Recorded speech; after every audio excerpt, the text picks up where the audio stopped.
Ainda não começou a gravar, por isso que eu não falei ainda. Pronto, agora sim, agora estamos gravando. Eu vou começar aqui a apresentar a tela para vocês, tela do computador. Vamos lá. Semana passada, a gente terminou falando das formas de terreno.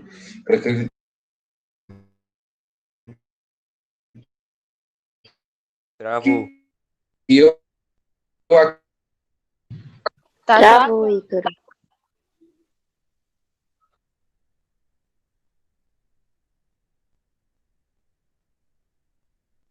acredito que todo até hoje não. Parou de travar? Ícaro, deu uma travada agora que foi federal, né? Parou, né? Travar. Acho que deve ser a internet da Brisa, cara, porque eu já troquei o roteador daqui. O roteador é bem novinho, para não acontecer essas coisas. Mas já voltou ao normal? Tá travando um pouquinho a tela ainda, só que a voz tá normal. Eu vou fazer assim, eu vou desligar a câmera, porque aí vocês só escutam o meu áudio. O áudio tá normal? Tá. Pronto, vamos lá. Deixa eu voltar aqui para a parte do slide. Vocês estão vendo o slide? Sim. Pronto. A gente terminou em terrenos regulares e irregulares, que é uma coisa que a gente já vem falando já há um bom tempo, né? Porque, querendo ou não, essa parte de terrenos a gente estuda desde o primeiro ano, então você já conhece a definição de terrenos regulares e irregulares. A demarcação para o início da construção foi o que a gente parou na aula passada, né? Eu terminei em terrenos e vou começar essa agora.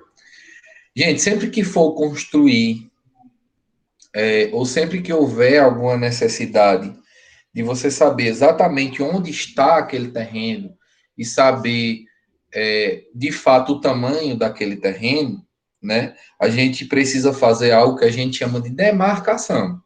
Em outras palavras, popularmente falando, a gente está falando de marcações de terreno, né? Saber exatamente onde se inicia e onde finaliza o terreno, certo?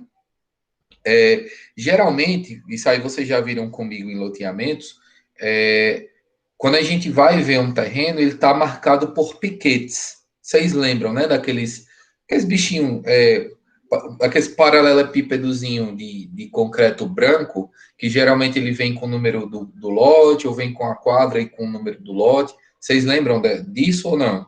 Ou vocês não lembram? Lembro.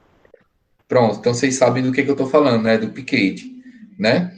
Geralmente ele demarca o lote já na época do lançamento do loteamento. Isso facilita bastante para os corretores que estão vendendo, porque se tiver a placa do número da quadra e se tiver a placa do número do lote, tá tudo certo, fica bem mais fácil. É quase que impossível você não saber localizar um lote, certo? Ei, Oi, quem coloca esses piquetes são os topógrafos e os agrimensores, né?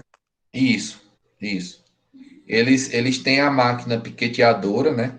Eu nunca vi essa máquina, cara. Eu sou morto de curioso para saber qual é a máquina. Eu nunca vi piqueteando no terreno. Nesses 8 anos de corretagem, nunca Pode vi. colocar aí um vídeo para nós ver. Não, depois eu procuro. Eu queria ver ao vivo, entendeu? Ver como é que funciona. Se é a máquina que cava ou se o piquete ela já enfia o piquete no chão, não sei como é.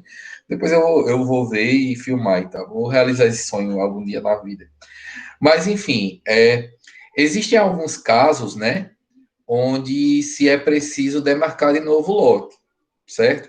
Porque você precisa saber localizar ele. E quais são esses tipos de situações? Primeira é quando os piquetes eles ficam destruídos. Aquele loteamento Belo Monte, vocês foram comigo, né? Ele já é mais antigo do que o Barão de Araruna, que vocês também foram comigo. O Barão tá todo bonitinho, né? Os piquetes todos no local e tal. A gente tem como identificar lote a lote. Mas o Belo Monte, por ele já ser antigo, por conta da ação da chuva, da ação dos ventos, da ação do sol, ou o piquete perdeu a marcação, né? Aí a gente precisa ter noções de tamanho, ou então ele caiu, ou ele quebrou, ou alguém passou e arrancou, né? Existem várias situações em que o piquete ele vai ficar destruído. Oi. Daquele loteamento que a gente foi, que era perto da escola, tinha um monte, né? Que tava quebrado. É o Belo Monte, exatamente isso aí que eu tô falando. Que ele já é mais antigo, né? O Belo Monte, gente, eu acho que ele é de 2014, se eu não me engano, ou 2013. É 2013, 2014, não lembro exatamente o ano que ele foi lançado, não, já faz um bom tempo. Então você bota aí 7 anos, né? Quase o mesmo tempo que eu tenho de corretagem, que aqueles piquetes estão lá e tem alguns que são guerreiros, que ainda permanecem no mesmo lugar, mas outros não, né? Existe também a necessidade de se fazer uma demarcação quando há litígio de confrontantes. O que significa isso? Quando você compra um lote, você vai ter alguém vizinho, né? E às vezes o vizinho, na hora de construir, ele acaba pegando um pouco do seu terreno.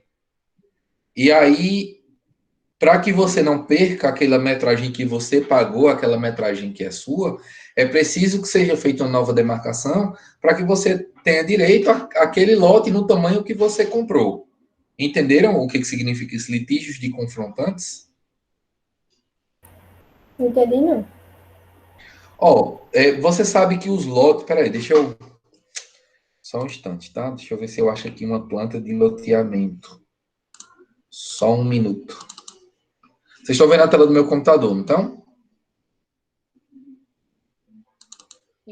Sim, cara. Sim, né? Pronto, deixa eu ver aqui se eu tenho a planta do Terras.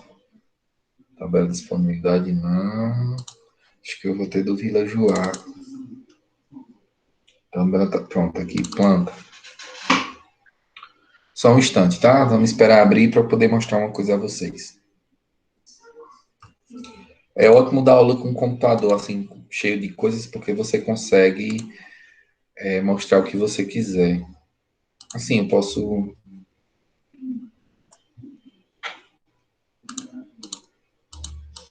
Onde é esse loteamento aí, boy? Esse aqui fica ali no centro, perto da estrada do Logradouro.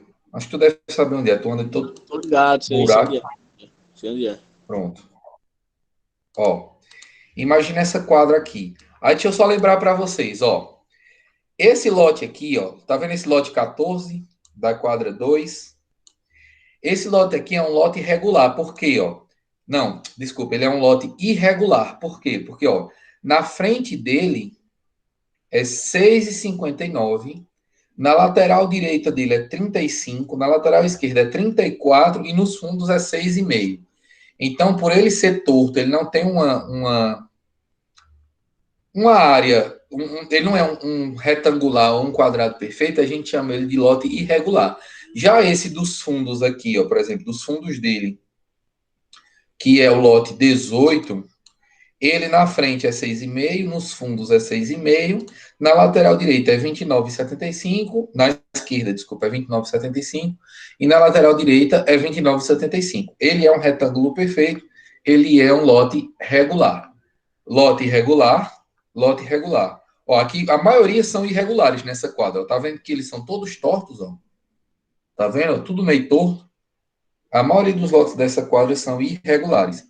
Esse aqui é irregular, irregular, irregular. Todos, a maioria deles são irregulares. Ei, Ícaro, deixa eu perguntar uma coisa, que eu tô muito curiosa para saber isso, é sério. Pergunta. É porque, assim, lá onde eu moro, na minha rua, é tipo essa quadra aqui que tem Rua 2, não tem? Aí, só que Rua 2. invertido. Nessa que tem Rua 2, só que invertido. Esse lote 30 aí é o da esquina, não tem? Tipo, inverte. Aí, tipo, Esse a aqui é minha aqui. casa... tipo assim, a minha casa é menor do que as outras. Tipo, tem umas 4 ou 5 casas na minha rua que é menor, aí o resto das casas é maior, porque atrás da minha casa tem uma chácara. Aí, tipo, pode acontecer isso de, tipo, minha casa ser maior por causa de uma chácara? Pode. Vale, eu não sabia, não. É porque, na verdade, tudo depende da topografia. Ó. Você vê aqui, ó. Eu vou ter lote, ó, nessa quadra, viu? Eu vou ter lote de 14 de um lado, 11 do outro, ó, 11 de frente. Já o vizinho a ele é 6,67 por 29. Tudo depende de como foi feita a topografia do terreno. Lá na Certo? minha rua, assim, ó, esse Olha como L. esse terreno é torto, ó. Cadê?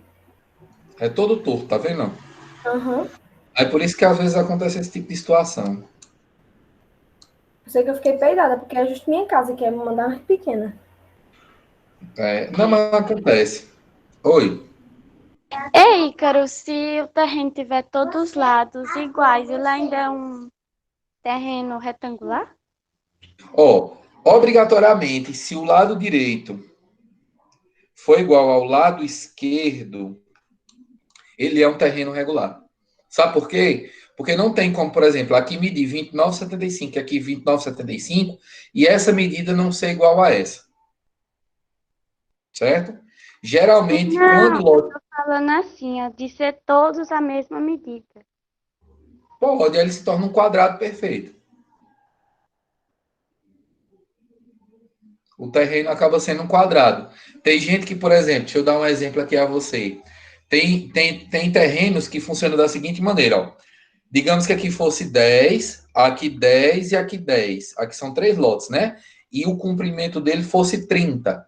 Se ele comprasse esses 3 lotes, seria 30 por 30. Só que não é o caso desse terreno aqui, entendeu? Mas, ó, é o caso, deixa eu ver aqui. Desses 3 terrenos aqui, ó. Ele é 10 de frente, 10, 10.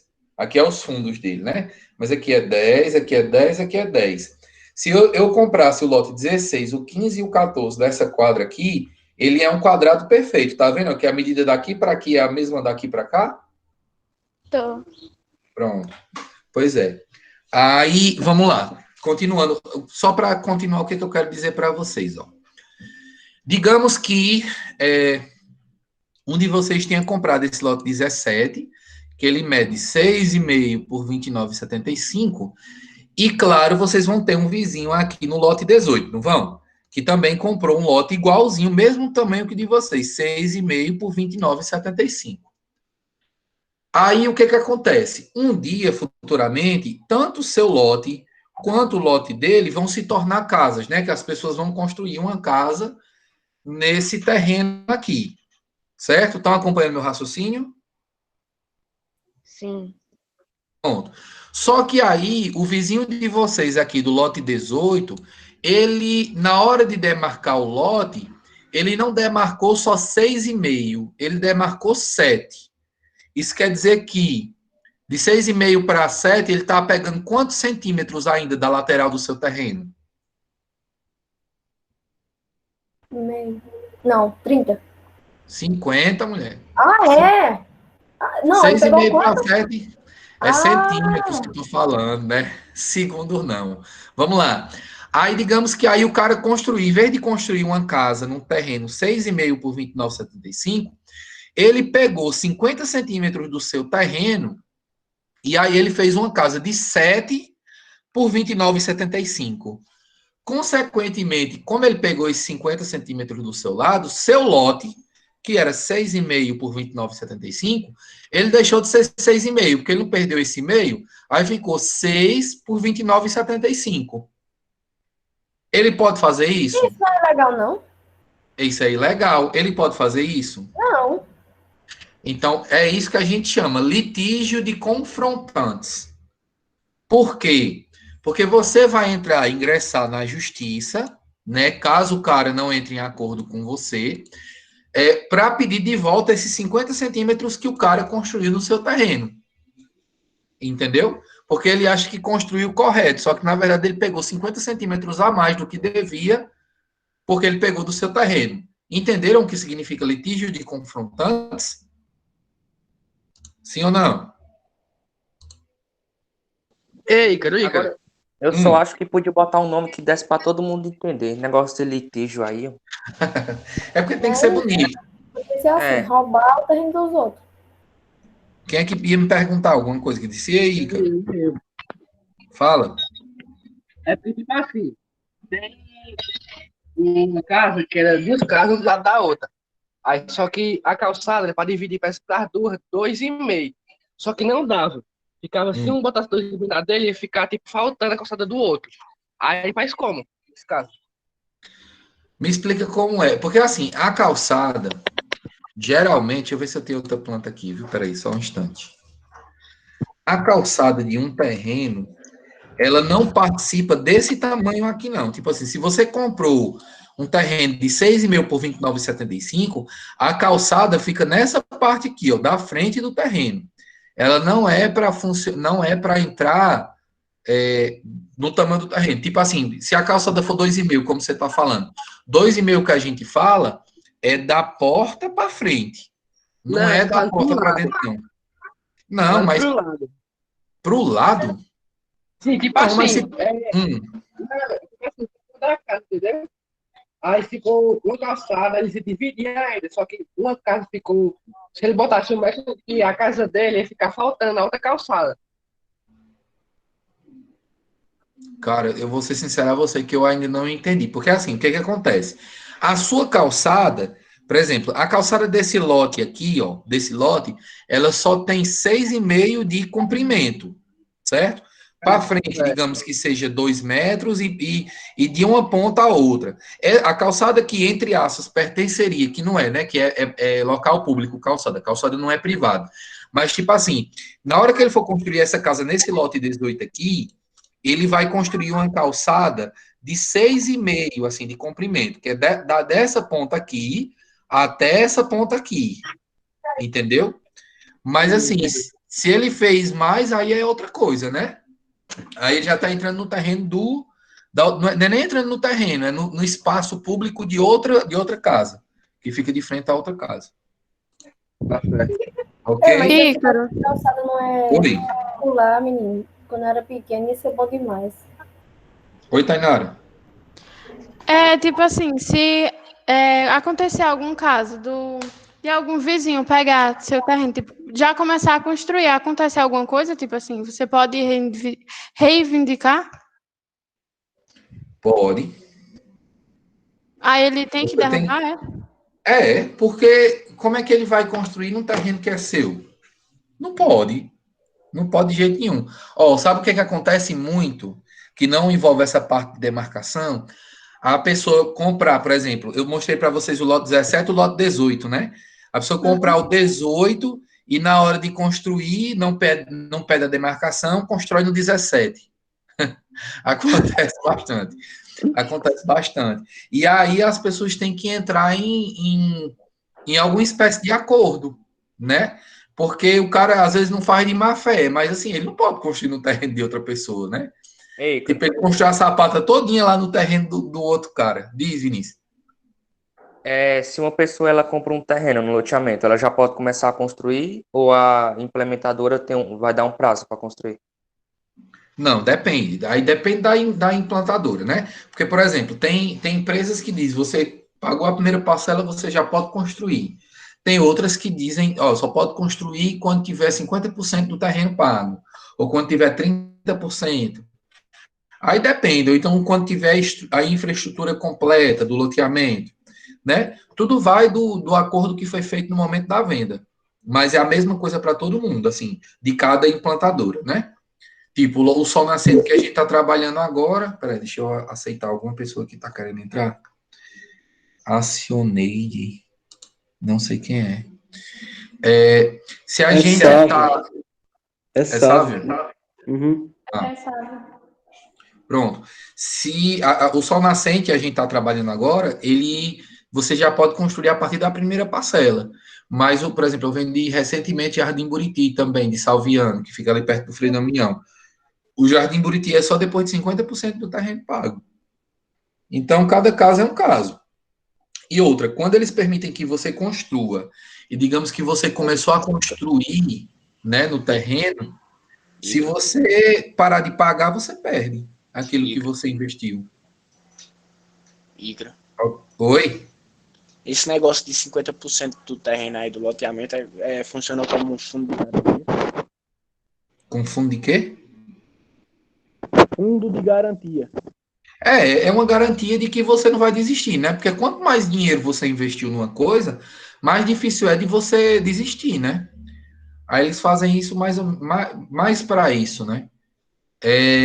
Então, isso, ó, essa questão de um cara pegar uma parte de um terreno do outro, por achar que é dele, a gente chama de litígio de confrontante. São duas pessoas que estão se confrontando, né? Não necessariamente precisa ser na tapa, pode ser só em xingamentos mesmo, ou então em super educados, não, esse terreno é meu, não, senhor, esse terreno é meu.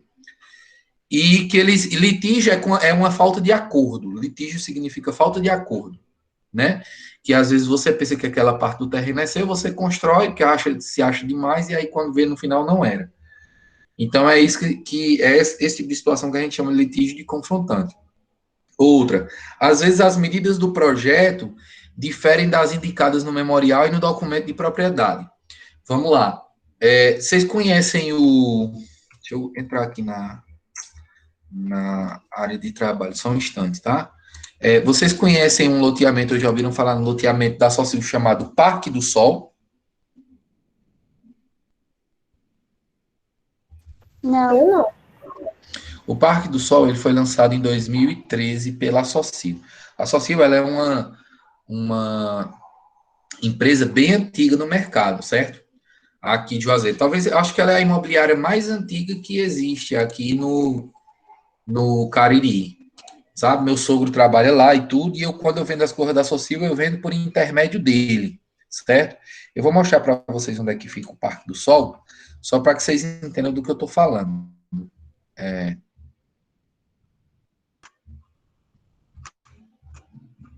Ícaro aí cheio das tecnologias, rapaz. Cadê? Não, aqui foi para um cliente meu, que eu fui mostrar para ele qual eram os loteamentos que eu tinha disponível na época aqui em Juazeiro, onde eu tinha terreno. Ó, vamos lá. Para quem mora perto do Frei Damião, ó, o anel viário, ó, aquele que passa perto da escola de vocês, que vai sair em Barbalha. Para quem mora perto do Frei Damião, sabe que essa rua aqui, Rua Doutor Luciano Torres de Melo, é a famosa Rua do Pau. Eu não sei porque que chama do pau, acho que passa um pau da bandeira lá, não sei. E aí a gente vai ter, quando você sobe, que você vai em direção ao Novo Detran, ó, o Novo Detran fica aqui, ó, a pista de teste lá do Novo Detran e tudo, você passa por alguns loteamentos, certo? Esse primeiro aqui, e geralmente eles são só a tirazona de loteamento. Esse primeiro aqui é o loteamento Jardim Buriti de Salviano. Colado ao Jardim Buriti de Salviano, tem o Jardim dos Araçás, que é do pessoal lá dos Araruna, que vocês foram visitar. Vizinho, a gente vai ter o Parque do Sol. Esse loteamento aqui do Parque do Sol, ele tinha muitos lotes de 7,5 por 30, 7,5 por 25. E aqui, gente, deixa eu chegar aqui no final dele. Aqui é o final do loteamento, certo? Que é a estrada que vai para o Barro Vermelho. Nessa última quadra aqui, ó, vocês estão vendo um monte de casinha construída. Os lotes na planta, eles apareciam como 7 por 27. 7 por 27. Só que o que acontece? Vocês percebem, claro, que existe uma linha aqui, não sei se vocês estão vendo essa linha aqui, que daqui para cá é Parque do Sol, dividido por uma rua pelo meio, e aqui é terreno de outra pessoa. Qual era o problema? Problema não, aqui é uma coisa boa. As pessoas que me compraram essa quadra aqui, elas compraram um terreno de 7 por 27, só que quando acabava o terreno, os 27 metros do terreno, entre o final do lote e a cerca que pertence a esse outro terreno aqui, tinha mais 3 metros. Às vezes acontece, quando o topógrafo ele vai dividir o terreno, às vezes acontece isso que a gente chama de sobra de terreno, certo?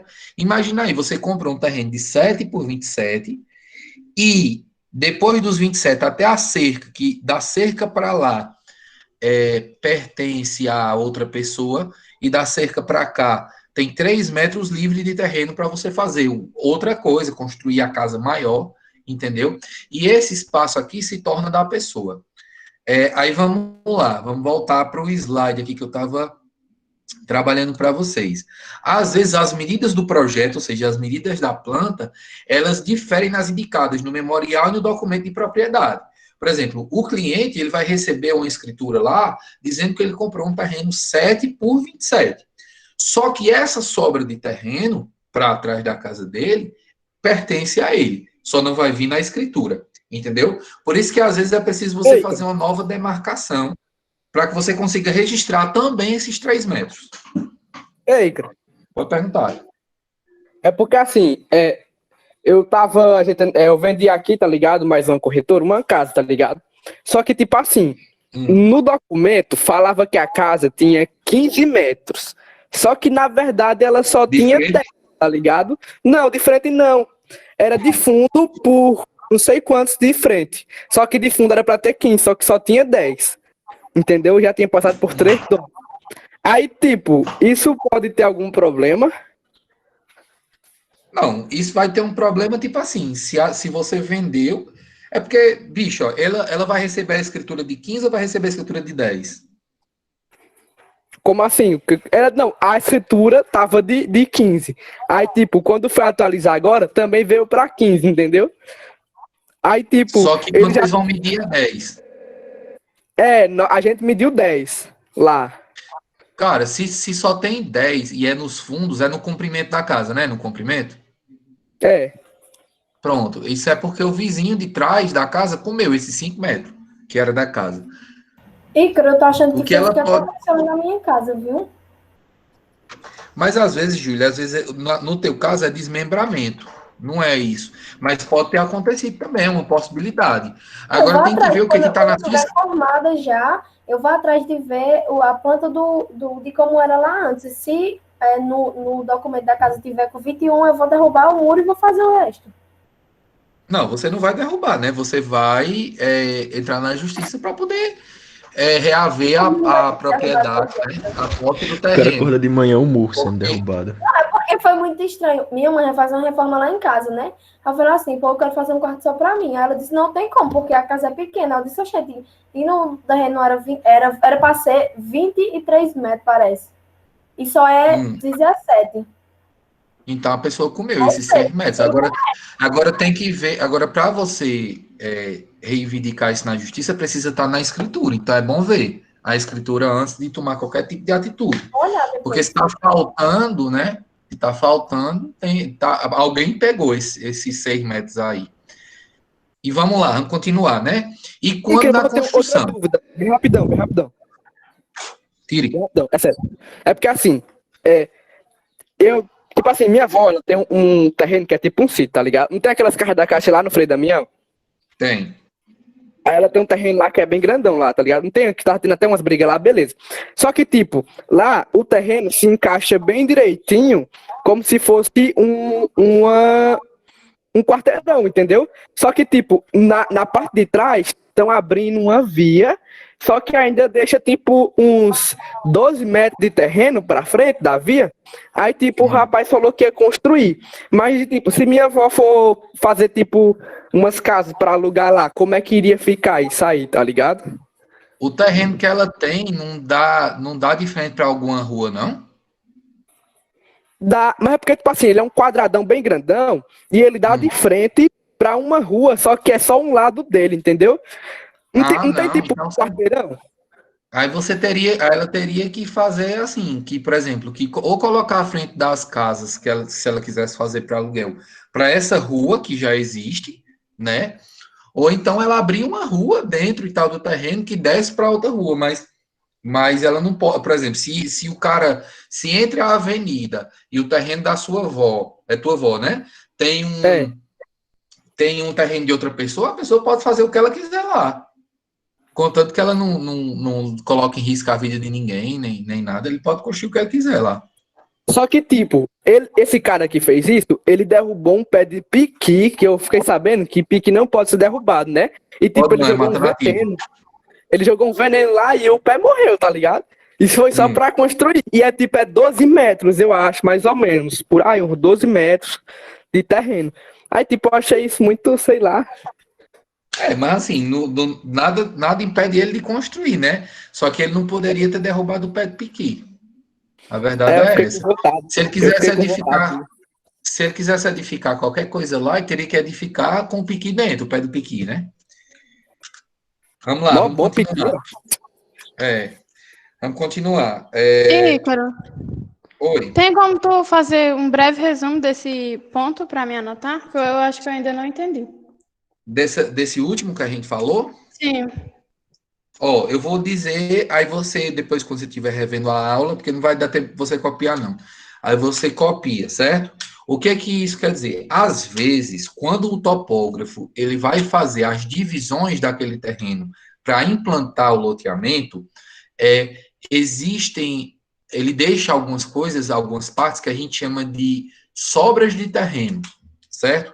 Geralmente essas sobras de terreno, elas vão ficar por trás dos lotes, certo? Onde não há, assim, não há aproveitamento. Quem aproveita esse tipo de situação é justamente o dono do lote. Quem comprou aquele lote vai poder edificar atrás, certo? E depois registrar. Tá certo? Entendi. Só uma pergunta bem rapidinho. Esse litígio de confrontante só pode ser o cara pegando da casa do lado ou de trás também? Pode ser de trás, do lado, de frente. Não, de frente não, porque de frente tem que dar para uma rua. Mas qualquer uma das laterais ou dos fundos é onde as duas partes elas não chegam a um acordo com relação às medidas.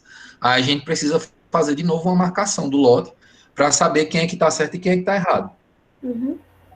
Tá certo? Continuando. E por último, quando da construção. Tipo, você vai construir alguma coisa, você tem que ir na empresa que lhe vendeu o lote, né? Não ao corretor, porque não é o corretor que faz isso. Mas a empresa que implantou aquele loteamento, porque geralmente essas empresas sempre têm um funcionário específico para esse tipo de serviço. O que é que ele faz? Ele vai até o seu lote com você, localiza o lote e faz a demarcação. E diz assim, olha, você comprou um terreno, por exemplo, 8 por 25. Aí seu terreno, ele vem daqui, aí ele marca. Ele dá um jeito de marcar. Daqui até aqui de frente, aí nos fundos ele marca todas as extremidades do lote para não fazer perigo de você construir no lote de outra pessoa. O problema que acontece no litígio de confrontantes é que as pessoas geralmente estão cheias de si, estão com tanta certeza do que compraram e de onde se localiza o lote, elas acabam indo sem esse tipo de auxílio do funcionário e acabam construindo no terreno de outras pessoas, né? Ou pegando parte do terreno de outras pessoas, que isso é ilegal, isso não pode, né? Claro. E aí a pessoa tem todo o direito de querer reaver a posse do terreno, ou pelo menos daquela parte do terreno para ele de volta. Eu acho que na maioria das vezes a pessoa faz vender, né, Ícaro, logo? Vender? Como assim? Vender a parte, porque se o cara já construiu, vai botar para o cara derrubar e fazer de novo. Não, gente, se você. Tem gente que é assim, que quer porque quer. Às vezes comprou, planejou, já fez a planta da casa, tá tudo muito bem planejado, aí vem um Zé Ruela e constrói no teu terreno. É de lascar também, Na maioria né? das vezes as pessoas fazem vender. Ah, mas acontece, assim. Acontece diversos tipos de situações. Às vezes as pessoas vendem, às vezes. Assim, existem várias possibilidades, enfim, né? Aí cada um com o seu modo de resolver. Oi. Quando a gente vai vender um lote, tipo, a gente tem que estar acompanhando aquele cliente que a gente vendeu aquele lote até ele acabar de financiar, né? Tipo, a gente não só vai vender e nunca mais vai ver aquela pessoa na vida. Cara, o ideal, assim, o seu trabalho acaba quando você vende, o cliente assina contrato e você recebe sua comissão, ponto final. Mas, tipo assim, se o cliente quer saber alguma coisa, quer tirar alguma dúvida, quer saber tamanho de calçada que ele não lembra, você lembra, não custa nada você auxiliar, né? E outra, se a pessoa lembra de você, tem seu telefone e tal, quer que você mantenha ele atualizado, é sinal que ele é um cliente fiel e que quando ele precisar indicar também outra pessoa que queira comprar um terreno, ela vai lhe indicar. Então, o ideal é que sim, você acompanhe, mas não é a mesma coisa de quando você está vendendo. Tipo assim, você não vai ter tanto trabalho, entendeu? Por acompanhar. Mas o ideal é que você acompanhe mesmo. Vamos lá, continuando. Para demarcar, você precisa fazer a limpeza do terreno. Porque você não pode também demarcar o lote, de novo, cheio de mato lá. Como é que você vai demarcar, né? Aí, essa limpeza do terreno, ou seja, tirar todos os matos que estão dentro do terreno, ela pode ser feita de duas maneiras. ou por meio de máquinas, né, com tratores e tal, que já fazem esse trabalho muito bem, super rápido, ou então com trabalho manual de operário. Você contrata um cara com enxadinha, o cara vai lá numa manhã ou numa tarde, ele derruba o mato todinho que tem lá dentro do seu terreno. Isso, claro, também dependendo do tamanho do terreno. Se for um lote normal, se for um lote grande ou se for terrenos muito grandes, né, claro que só uma pessoa não consegue, e o ideal é que seja feito por máquina, porque é mais rápido. Vamos lá. Depois que você faz a demarcação do lote, que você limpa e demarca, né, no caso, que a ordem certa é essa, a gente vai para algo chamado que é o gabaritamento e demarcação da obra, certo? E instalação do canteiro de obras, que é com todo o material que vai ser utilizado na obra. Eu vou passar um vídeo aqui para vocês, para que vocês entendam o que é esse gabaritamento, que é a instalação de réguas de madeira afixadas em estacas, né? E a demarcação que a gente sabe que é o que se faz com o gabarito. Peraí, deixa eu fechar aqui para não bugar. Eu baixei o vídeo, tá aqui, ó. Se vocês não escutarem o áudio, vocês me falam, tá?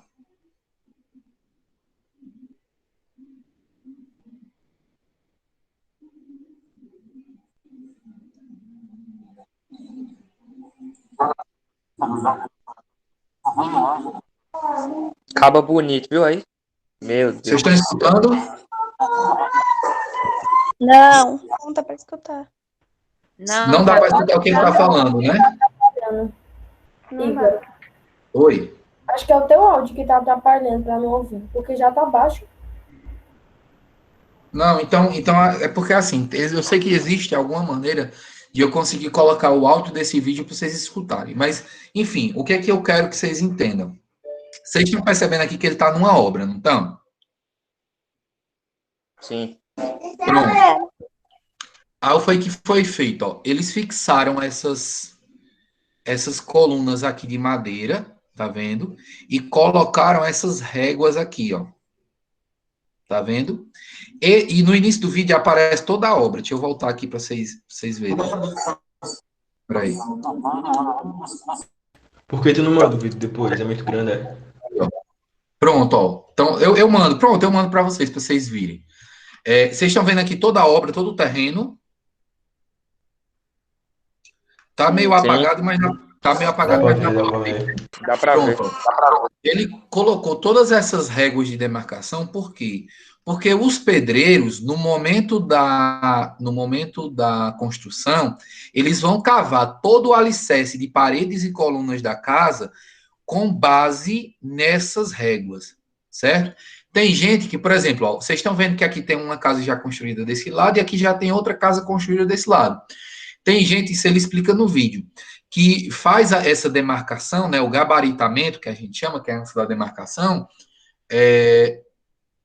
faz baseado nessas paredes, só que muitas vezes você acaba errando, às vezes você não tem a mão tão boa e você acaba fazendo as coisas tortas e mal feitas, e isso acaba rachando casa e tal. Então, o que é que eles fazem? Eles colocam as colunas em torno de todo o terreno, certo? E fixam nessas colunas essas réguas de madeira, que eles chamam de réguas, que é justamente, ó, tem essa linha aqui, que é para o pedreiro cavar bem retinha onde vai passar a parede.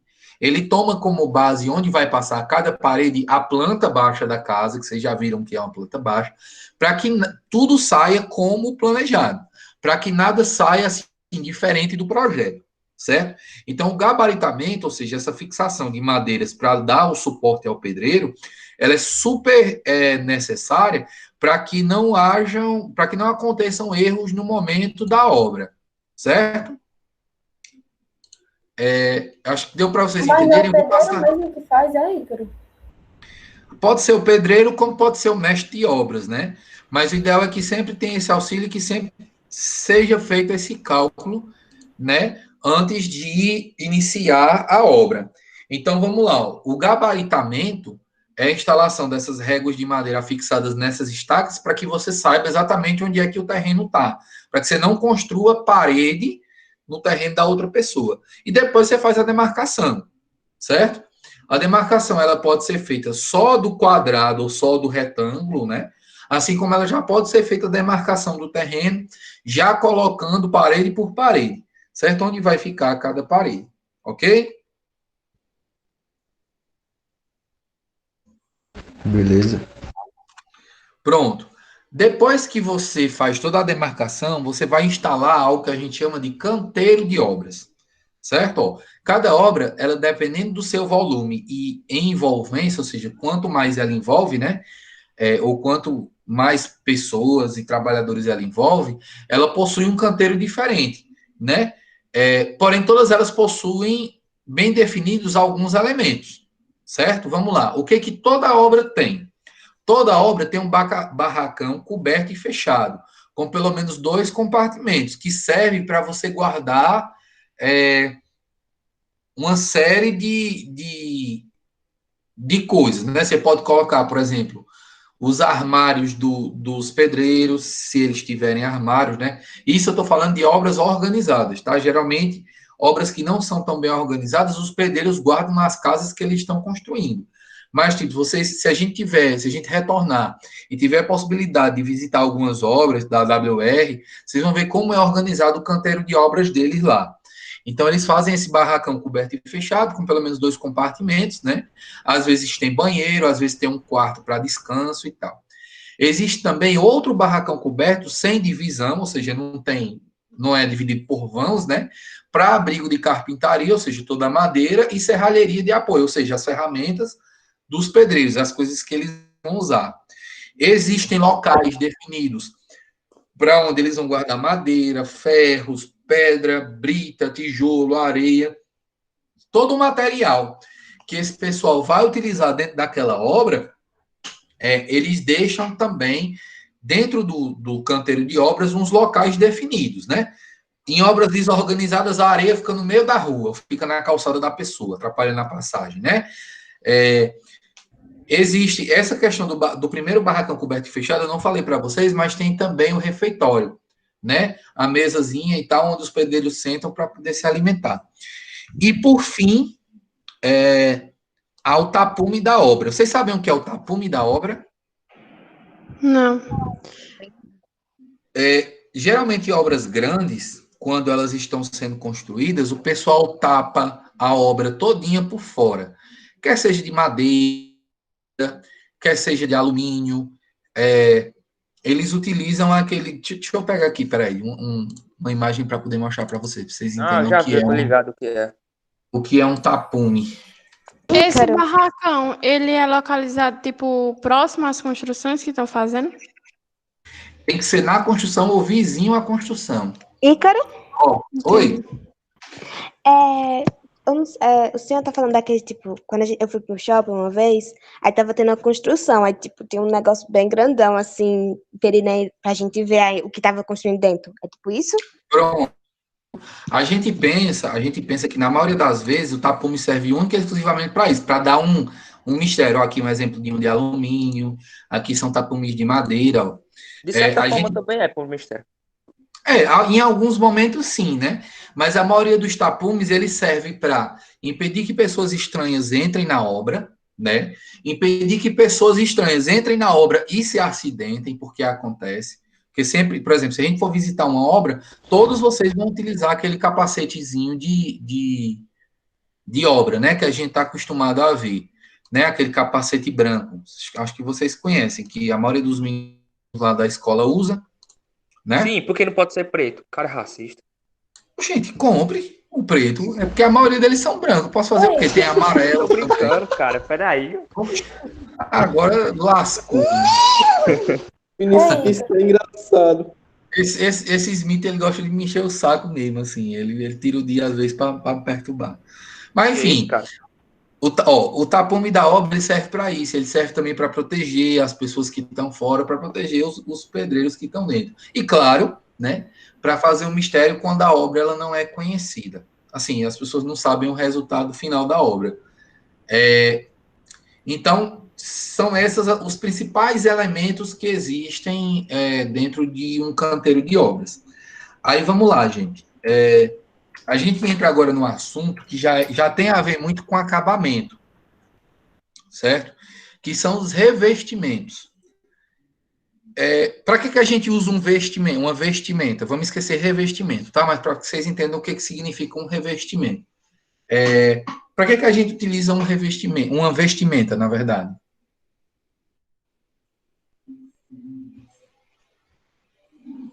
Travou foi tudo, mano. Travou? Acho que é minha internet que tá paia.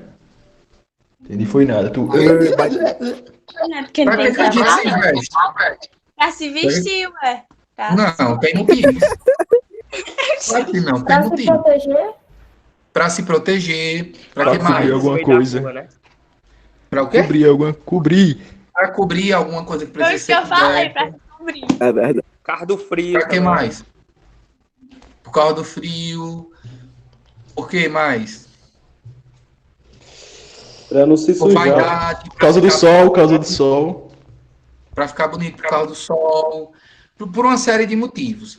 Os revestimentos nas obras, geralmente eles estão em paredes. Existem pisos também, revestimentos em pisos, mas a maioria dos revestimentos eles são em paredes.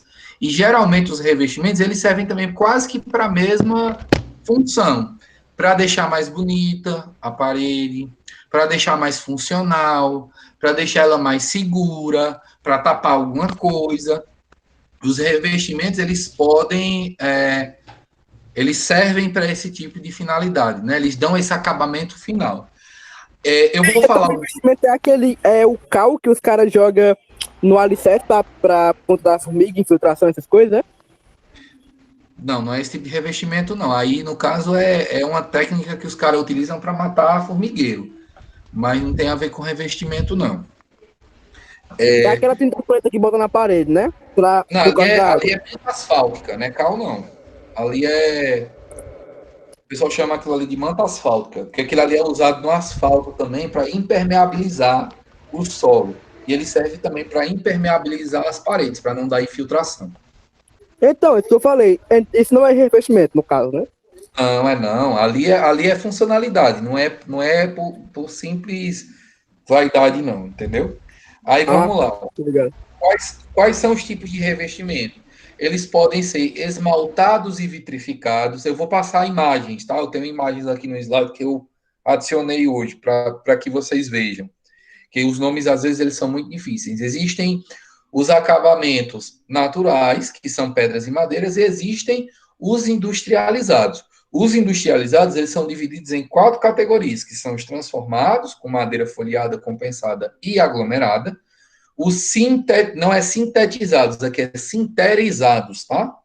Que são vinílicos e fenólicos. Existem os metálicos, que são as ligas metálicas em alumínio, aço, latão e cobre. E existem as ligas de fibra de vidro, que são fibra de vidro, vidro espelhado e vidro temperado. Eu vou passar cada uma com vocês para que vocês entendam. Ó. Eu não coloquei cerâmicas, porque vocês sabem o que é uma cerâmica, né? E cerâmicas, às vezes, assim como o porcelanato, a gente também utiliza em paredes. Esse exemplo aqui que eu estou passando o mouse, ele é um exemplo de azulejos. Azulejos é um tipozinho, uma espéciezinha de cerâmica também, só que ele não é esmaltado, tá? Ele não é liso, ele é mais, no popular que a gente chama, mais carrasquento, né? Ele é mais, ele não desliza tanto quanto você passa, ele não é liso. E existem as pastilhas, que as pastilhas, elas podem ser de vidro, elas podem ser de plástico, que essas pastilhas, elas são lisas. Esse tipo de azulejo, ele é mais utilizado em cozinha, esse tipo, tá? Algumas pessoas utilizam na fachada, algumas pessoas utilizam na sala de estar, na sala de jantar, mas ele é mais utilizado em cozinha. E as pastilhas de vidro nos banheiros, certo? As pastilhas, elas são espécie, tipo assim, elas são todas soltas, onde elas têm um adesivo por trás dela, uma espécie de plástico, que aí quando os pedreiros eles vão colocar na parede, eles pregam todas as pastilhas lá, certo? Vamos passar para o próximo. O próximo revestimento são os revestimentos naturais, né? Que são revestimentos de pedras ou revestimentos de madeiras, certo? Os de madeira são massa. São muito bonitos. Por que a gente chama eles de revestimentos naturais? Porque, basicamente, o que foi feito com esses materiais foi extrair eles do solo e moldar não a madeira ela tem que ser moldada porque ela tem que ficar assim em forma de tábua, né, bem reta e tal. Mas a pedra ela só é quebrada, na verdade, né, no momento. E depois você pega, se você quiser passar um verniz depois que você coloca ela na parede, mas basicamente você só quebra a pedra e você vai colocando lá. Por isso que a gente chama de revestimento natural. Os próximos são os industriais, né? Que vamos lá. Ó. Primeiro a gente viu os esmaltados e vitrificados. Depois a gente viu os naturais. E agora a gente vai ver os industrializados. Se questão de prova perguntar quantos e quais são os tipos de revestimentos, vocês vão colocar 3. Esmaltados e vitrificados, naturais e industrializados. Certo? Agora, se eu perguntar quantos e quais são os tipos de revestimentos industrializados, aí vocês vão colocar transformados, sinterizados, metálicos e ligas de vidro. Né? Vamos lá para os industrializados. Que os industrializados, gente, eles já passam por um processo mais complicado e mais demorado até se chegar no processo final. Esses transformados é porque você pegou a madeira e você transformou. O primeiro aqui que vocês estão vendo, aqui ó, no lado esquerdo em cima, é a madeira folheada. Ela parece, de fato, uma folha, parece um papel de parede, só que de madeira, que as pessoas utilizam também para... Não é tão comum aqui, mas as pessoas utilizam para revestir a parede. Existe a madeira compensada, que ela não é tão utilizada, vocês estão vendo já que ela não é muito bonita. Ela não é tão utilizada para revestimento, ela é mais utilizada para porta. Então, por exemplo, quando a gente tiver em visitas a casas onde vocês verem uma madeira que ela é mais maneira, né, e tal, você percebe que ela é um pouco mais fraca. Quando eu falar de madeira compensada, eu estou falando dessa espécie de madeira aqui. E existe a madeira aglomerada, que é uma madeira que ela é feita com restos de madeira. E aí eles fazem um tipo de revestimento onde você pode colocar na parede, que também não é muito comum. As pessoas utilizam esse tipo de madeira aglomerada em bancadas de ferramentas. Tipo, se for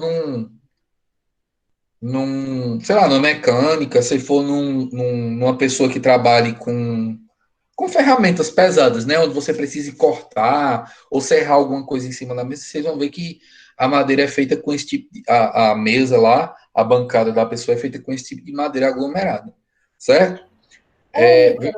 Oi?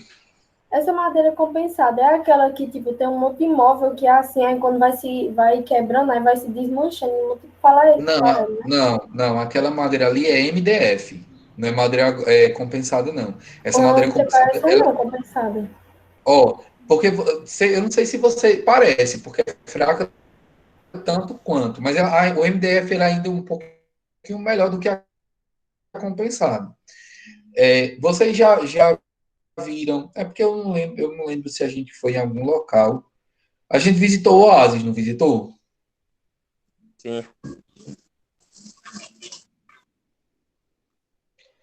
A gente entrou em casas que os quartos tinham porta de madeira? Entramos em uma casa lá. Pronto, aquela madeira ali é madeira compensada. Tinha uma casa. Eles colocam uma espécie de revestimento para deixar ela mais bonita por fora, mas ela é uma madeira compensada. A madeira compensada ela não é muito utilizada para portas externas, porque ela não é muito resistente nem a vento, nem a sol, nem a chuva. Na primeira chuva ela fofa e aí você vai perdendo a porta aos poucos. E ela não é uma coisa que é barata. Tipo, acho que uma porta dessa deve estar em torno de 300 a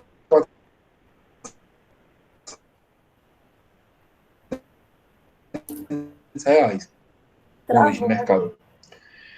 Aí existem um tipo de... Existe outro tipo de sinterizado, certo? Que são os vinílicos.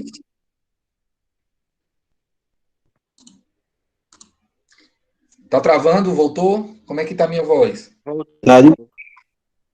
Voltou agora. Pronto, voltou. Existe outro tipo de revestimento que ele parece muito com cerâmica, mas ele não que são os revestimentos sinterizados, certo?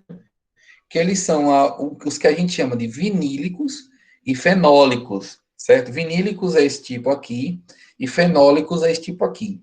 Eles são muito parecidos com cerâmica, só que, assim, eles parecem com cerâmica como se fossem... Eles são feitos do mesmo material da cerâmica, mas os vinílicos, né? Mas eles são em forma de tábua. Tipo aqui, vocês estão vendo várias tábuas, por assim dizer, diferentes de vinílicos.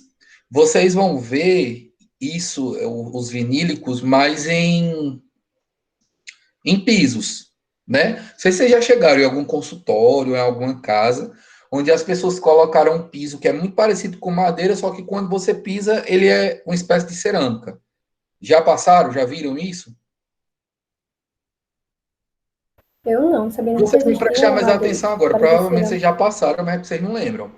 Mas esse é um tipo de material vinílico, né? Sinterizado vinílico. Deve É ser caro, caríssimo. viu? E existem os fenólicos. Os fenólicos, ó, vocês podem perceber aqui que ele é bem maior. Ele é mais feito sobre encomenda, o fenólico. Ele não é uma coisa que, tipo assim, você encontra o metro quadrado dele no mercado. Porque geralmente quando a gente vai comprar piso na loja de construção, a gente já chega com a metragem. Ó, me dê 25 metros quadrados dessa cerâmica aqui, ou desse porcelanato. O fenólico não. O fenólico ele é feito sobre encomenda, certo? E ele é liso, ó. Vocês estão percebendo aqui que a pessoa utilizou na fachada dessa casa todinha um fenólico que ele é liso. Ele é de uma cor só, né? O vinil, ele se parece com madeira, assim, visualmente, e tatualmente, né, quando a gente pega, se parece com cerâmica, certo? Já o fenólico não.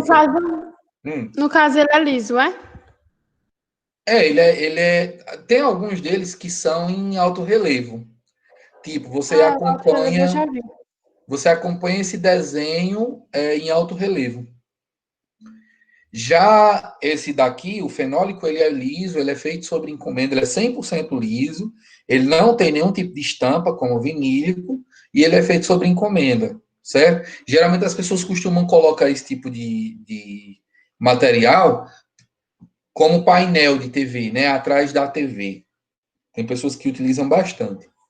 Aí tem outros que são os metais, né, que são as famosas ligas metálicas, que são em alumínio, em aço, em latão e em cobre. Olha como de cobre é lindo. Deve ser caro que só isso aí. Caríssimo, caríssimo. Todo tipo de metal para revestimento é caríssimo, caríssimo mesmo, certo? E as aplicações são as mais diversas. Você pode colocar de rodapé, você pode colocar de painel, você pode colocar em fachada externa, você pode colocar... Aqui eu não sei nem o que é, acho que aqui deve ser uma banheira, mas você pode colocar em qualquer tipo de material, você pode colocar esse tipo de liga metálica alumínio, que deixa um pouco até mais chique, né? Mais bonito. O revestimento da sua casa. E para a gente finalizar a aula de hoje, são as ligas de vidro. Vocês lembram daquelas pias que eu disse no quintal, que elas são de fibra de vidro? Lembram? Lembro que nessa casa que a gente foi lá no Oasis tem uma pia, deixa. Pronto. Existe uma espécie de fibra de vidro que ela é feita para revestimento de paredes, certo? Ó, vocês veem que ela é muito mais bonita do que a fibra de vidro da pia, claro, né? Porque a fibra de vidro não precisa não serve como acabamento, é só uma pia. Mas esse tipo de fibra de vidro, eles fazem ela como uma espécie de papel de parede. E uma vez colado na parede, claro, ele é muito mais caro do que o papel de parede. E diga-se de passagem, o papel de parede já é muito caro. E ela é muito chique, assim, muito bonita e muito mais resistente do que um papel de parede simples. Porque o papel de parede é de papel, né? O papel de fibra de vidro é de vidro. Então, ele é impermeável, ele é fácil de limpar, você pode pintar, que fica uma cor super bonita. Então, assim, o fibra de vidro, fiberglass, que a gente chama, como forma de revestimento, ele fica muito elegante, certo? Outro tipo de revestimento é o vidro espelhado. Quer que eu dê um exemplo de um prédio massa com vidro espelhado aqui? Aquele da WR? Aquele da WR, o Pátio Cariri. Aquele é massa só. Ele é de cima a baixo. Quando a gente estava Agora ali deve ter gastado um dia da. Ei, foi milhões, viu, Ícaro, ali? Quando a gente estava no lançamento, quando a gente estava no lançamento daquele prédio, eles fizeram um evento só com corretores, né? Porque tinha algumas salas ainda para comercializar e tal. E o dono da WR, o Ricardo, ele falando, ele disse, olha, quando a gente foi fazer o projeto desse prédio, tinha a opção de fazer ele em porcelanato e tinha a opção de fazer ele todo de vidro. O de vidro saiu 3 milhões e meio mais caro, só os vidros. Só os vidros para fazer aquele prédio saiu Meu Deus. 3 milhões e meio. Mas ficou muito mais bonito, né? Diga-se de passagem. Ficou perfeito, é muito lindo, o bicho. Dá pra você olhar lá de baixo. Oi? Agora, assim, o sol, ele reflete muito, né? E, tipo, como reflete, aí esquenta muito a área que tá perto dele. Depende. Porque, por exemplo, esse tipo de vidro espelhado, ele espelha também e reflete também o sol para fora. Aí não fica tão quente lá, não. Lá é tão frio, tu viste. Então, é pra Vocês fora mesmo. Vocês já foram lá? Qual é o nome do prédio? Lá tem... Oi? Eu passo Qual é o direto nome amanhã. De pra Não entendi. escola. O nome do prédio. Pátio Cariri. Pátio Cariri. Pátio Cariri Ei, Corporate. Ícaro, Hum. uma vez eu vi uma reportagem que era em outro país, que tinha um prédio que ele tinha uns vidros assim, que eles, tipo, eles não sugavam a luz do sol para dentro, tipo, o calor, quer dizer, eles jogavam para fora, aí, tipo, como eles jogavam para fora, ia lá para baixo, que era um ponto de ônibus, aí tiveram que, parece que trocar, porque fazia muito calor, não tinha quem aguentasse ficar lá perto. E no prédio não fazia, não. O povo ficava de boa lá. Tem prédios... Assim, existem vários tipos de tecnologias hoje, assim, de materiais que são mais bem trabalhados justamente para fazer esse tipo de coisa, para deixar o prédio mais frio. Lá, eu lembro que eu fui para uma consulta, acho que foi com minha esposa, com Monize, e a gente foi... a gente entrou lá e eu fiquei lá no corredor e tudo, admirando a vista, porque já era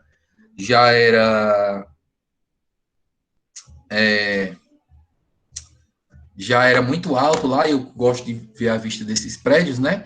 E lá é muito frio, tipo, você abre um daqueles vidros lá, o vento que entra é bem frio mesmo. E existem esses materiais que servem para resfriar, mas ainda o prédio, ó, lá, é porque eu não lembro o nome, eu estava procurando aqui no Google e não achei. A central de ar lá não é não são várias centrais de ar para cada usuário, entendeu? Lá é um tipo de resfriamento onde existe só uma central de ar em cima do prédio que ela resfria o prédio todo, sabe? Tipo, quem aluga ou quem comprou sala lá, comercial, não precisa comprar o ar-condicionado, porque o ar-condicionado ele é único, ele é do prédio todo. E lá são 31 andares. O elevador de lá, assim, ele é tão rápido que ele sobe, acho que em 10 segundos, esses 31 andares. Coisa que você vai por exemplo, o Medical Center, aí você... E assim, você nem sente, tá? A velocidade. Você vai para o Medical Center ali, que é um elevador mais antigo, você passa 30 segundos para subir 8 andares, para subir 7 andares. Já esse parece que ele sobe os 31 andares em 10 segundos. E você não sente. Só tem desse tipo de elevador em Fortaleza. Tá parecendo um Assim, elevador de Willy Wonka. É sério, quando vocês tiverem a oportunidade de ir lá, alguma consulta, alguma coisa, vocês vão ver o que eu estou dizendo para vocês. É verdade, minha gente. Quem é? Larissa, né? É. Tu foi lá, Larissa? Já? Fui. Pois aí, você nem sente, né, o elevador? Sente não. Eu vou lá todo mês.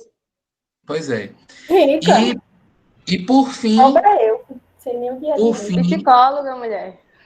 Por fim, existe o vidro temperado, que é uma espécie de vidro que ele é mais resistente do que os outros, e ele serve também, ó, ele é muito elegante, tá vendo aqui o vidro? Ele é usado mais em escritórios, né, Ícaro? de empresa. Isso. Às vezes as pessoas colocam ele só como parede mesmo, divisória de uma sala para outra.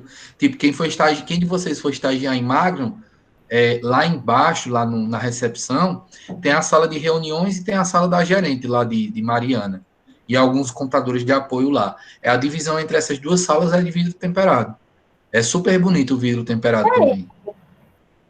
Esse vidro aí é aquele lá que, tipo, quando você tá em algum, sei lá, delegacia, que você tem um espelho e do outro lado dá pra ver, Não, é o vidro espelhado, é o que a gente tava falando antes, esse aqui, ó. Ah. Esse aqui é só vidro normal mesmo, assim, que a pessoa faz a pintura por trás da parede e coloca os vidros, assim, ó, como forma de revestimento. Tá certo, pessoal? Deixa eu voltar aqui.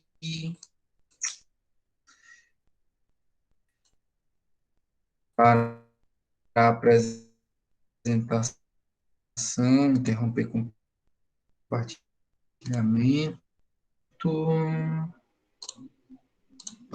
Alguém tem alguma dúvida sobre a nossa aula de hoje? Não. Ícaro, qual a previsão de tu postar no YouTube ela? Travou, não travou? Como foi? O que aconteceu? Não sei, eu perguntei. Tu ouviu minha pergunta? Minha vida, assim, se eu não tivesse tanta preguiça, eu acho que é porque assim, quando eu gravo pelo entendi. Quando eu gravo pelo Meet, como eu estou gravando pelo se eu vir hoje, eu prometo a você que eu posto hoje ainda, certo? Se eu não vir, se eu não postar é porque eu não vi, mas até amanhã eu posto, eu prometo. A de ontem e a de hoje. Oi, Júlia. Eu tô com uma dúvida em relação ao gabarito, alguma coisa aí, que era duas coisinhas. Deixa eu colocar aqui para ver. Gabaritamento e demarcação. e Eu não entendi a diferença. Ó, vamos lá. O gabaritamento é quando você prepara o terreno para demarcar. E a demarcação em si do lote, ela já é você cortar o terreno do tamanho certo para construir. Então, o gabaritamento é só... Não, porque tem assim, instalação das coisas, aí demarcação. E réguas e faz estacas. todo o gabarito. Isso, é porque assim, você pode até demarcar um lote sem precisar do gabaritamento, mas aí você precisa se garantir muito e se achar muito que você não vai errar 1 centímetro.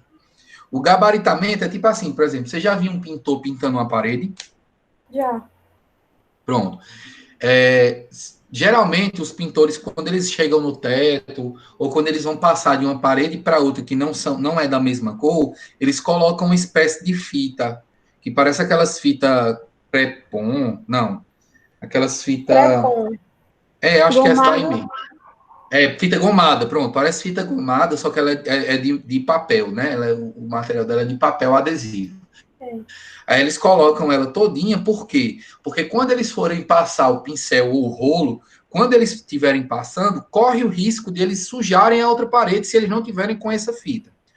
O gabaritamento, ele serve basicamente dessa mesma finalidade.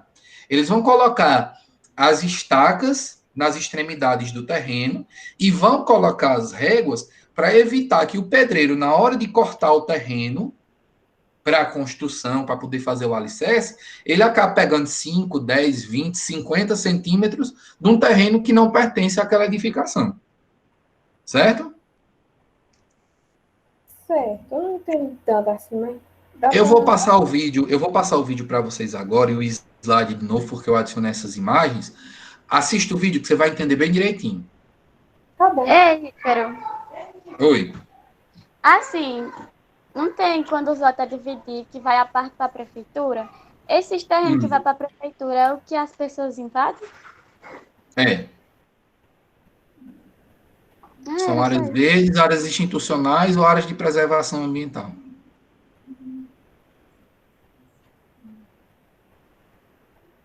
Ok? Estamos entendidos? Posso parar a gravação? Ninguém tem mais dúvida? Pode. Pronto, eu vou passar o vídeo agora, viu? Um abraço para vocês e até segunda-feira da semana que vem. Passa o PDF Tchau. também. Cheiro, meu gordinho. Um beijo, tchau. Tchau. Tchau.